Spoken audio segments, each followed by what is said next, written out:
Stephen A. Smith finally blinked on live TV. Meanwhile, Colin Cowherd is sounding the alarm on the Lakers. This stuff is, it's putting LeBron in a bad space. Listen, here's the good news. It's time to move off LeBron at some point in the next calendar year. And LeBron's never been loyal to teams. For years, the media protected LeBron, shielding him from any blame. But those walls are finally starting to crack in Los Angeles. The shine is fading, the filters are off, and headlines aren't reading like fan letters anymore.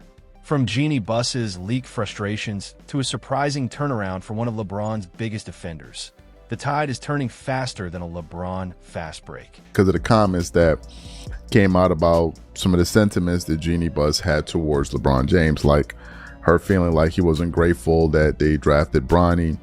She didn't like the fact how he tried to avoid blame and take responsibility for the Russell Westbrook debacle. She begrudgingly gave him a second contract. The only reason she gave him a contract extension because she didn't want the PR blowback. She thought his ego was outside. It was just a bunch of stuff, right? The real question now isn't if the Lakers are struggling. It's whether the king himself is the reason. The glitz of Tinseltown is fading, and this time the media isn't handing LeBron a towel to save his ego. This is rare. The hype machine is breaking, and the chosen one is finally being judged like everyone else. For years, we were fed the story that LeBron saved the Lakers, as if this legendary franchise was some charity case waiting for a hero. The arrogance of that story is insane.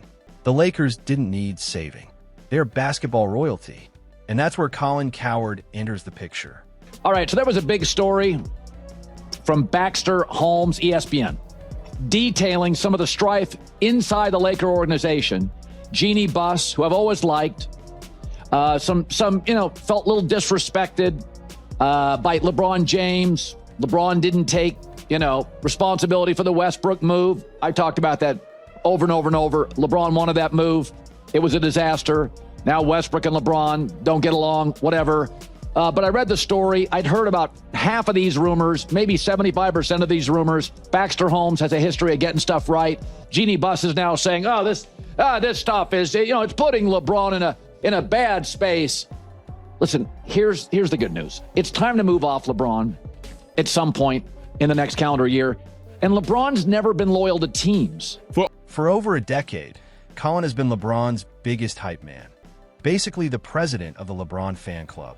This is the same guy who spent years trying to convince everyone that LeBron is greater than Michael Jordan, a claim that takes Olympic-level imagination. But even he's had enough. After watching the circus in LA, Colin has finally snapped. He's basically saying, yeah, the Lakers have every right to be done with this drama. This is not a Derek Jeter situation. This is not Magic or Kobe. LeBron's easier to move off. It's been a mutually beneficial relationship. His net worth has almost doubled since he came to LA. He came to LA for basketball, 60%, and business, 40%. I mean, he kept the thing, by about year two. His net worth is almost doubled. Net worth. He's expensive. He's not always available. He's not the player he once was. Lakers are so bad defensively, and statistically, they're worse when he's on the floor. So I've said it forever. Really, really confident, successful men are bad at exits. Finally, someone is calling it out without worrying about losing access or getting blacklisted. Colin didn't hold back. He went straight for the truth. LeBron isn't loyal. He's not Derek Jeter, and he's not Magic or Kobe. He's a nomad with mansions and media deals all over. He didn't pick the Lakers for the purple and gold. He picked them for Hollywood, the studios, the sponsors, the cameras. LeBron is a mogul first, basketball player second. And right now, the business is thriving while the team is burning. LeBron's been great for players. Tiger Woods was great for golf. LeBron's been great for NBA player empowerment. Is he good for the ratings? Well, Lakers still get a lot of ratings when they play the Warriors every Christmas or near then. But it's easier to move off somebody that's moved off multiple teams.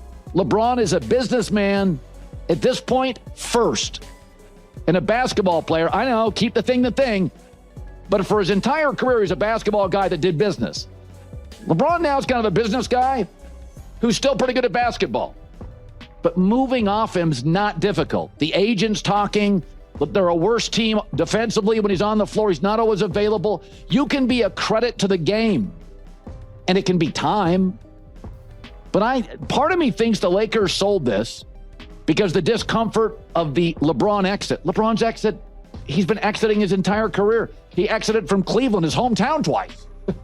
Pat Riley. And remember, when he chose the Lakers, they stunk. He didn't choose the best basketball team. He chose the best economy in the country, Los Angeles. And here's the wild part. Colin's reasoning actually makes sense. He broke it down with straight facts. The Lakers are worse on defense when LeBron's on the floor. He's expensive, inconsistent, and rarely plays full seasons anymore. His so-called player empowerment era turned the Lakers into a side hustle. When his agents casually talk trades on podcasts like it's fantasy basketball, you know the inmates are running the asylum. Colin basically confirmed what fans have been whispering for months. The Lakers are a mirage. The other thing is, look under the hood. The Lakers are a mirage. They're 26-16. But 15 of their 16 losses, they've gotten blown out. They're great in clutch games because they have a really smart head coach, but they're not in that many clutch games. They're horrible defensively. It's a 3-and-D league, and they don't have enough of either. No rim protection, not very athletic. This is a Luka, J.J. Redick, and maybe Austin Reeves franchise going forward. So if you look under the hood, they're a mile from San Antonio and Oklahoma City and Minnesota and Houston. They might look good on paper, but when it's game time, they fall apart. They get blown out, their defense collapses, and there's zero rim protection. And the kicker? Colin said they're not even built for the future. Teams like Detroit are in a better position long-term. Coming from the same guy who once crowned LeBron the GOAT, that's more than criticism. It's a betrayal from inside the fan club. Then there's the other side, people who refuse to wake up from the LeBron dream.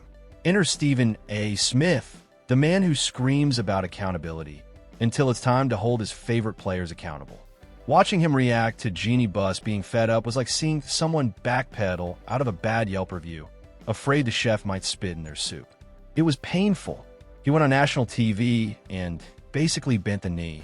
I will remind you, the Lakers had really regressed to, I would never say irrelevancy, because we're talking about the purple and gold. We're talking about one of the greatest basketball franchises, one of the top 2 basketball franchises in sports annals. There's no doubt about it.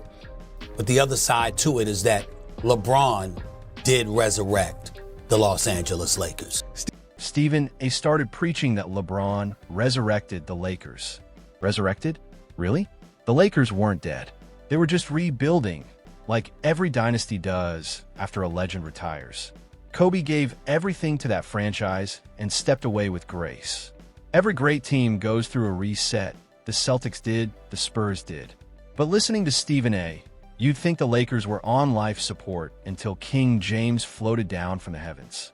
Los Angeles Lakers were pretty freaking irrelevant until LeBron James arrived. LeBron James arrived in Los Angeles in 2018 and absolutely positively returned them to relevancy. Listen, I'm not challenging anything that Baxter Holmes wrote, but the fact is that it's entirely plausible that Jeannie Buss may have felt that LeBron James should have been more appreciative. It is the Lakers after all, and that brand means something. It wasn't like he was playing for the Clippers now. It wasn't like he was playing for the Clippers, okay? Lakers is a different brand. We have to understand that. But he still came there, and he delivered. And everybody wants to sit up there and minimize that championship in the bubble. You can't. Lakers had a lot of adversity. Couldn't get right till LeBron James arrived. And it was because his arrival occurred that Anthony Davis's arrival had occurred. And it was because of that that the Lakers had a dynamic duo that you could put supplementary parts around and ultimately capture an NBA championship. Yeah, there should have been some gratitude maybe that was shown because the Lakers drafted Bronny James. Sure, you could nitpick about that stuff like that, but LeBron kind of deserved it. His years of service, covering the NBA, no doubt about that. So let's be fair to the brother. Be fair and give credit where credit is due. It's hilarious. Stephen A. acts like LeBron pulled the Lakers out of the ocean when in his first season in LA, they missed the playoffs, same as the irrelevant years he loves to mock. But no one mentions that because it ruins the shiny savior story. The truth? The Lakers only turned things around because they traded all their young pieces for Anthony Davis. They went all in for one bubble ring. Sure, it counts, but since then, it's been pure chaos. Now, does Rich Paul and Clutch Sports, talk about wielding their power, whatever? Well, let's pump the brakes on that, please. They do what any agent in their position or any agency in their position would do.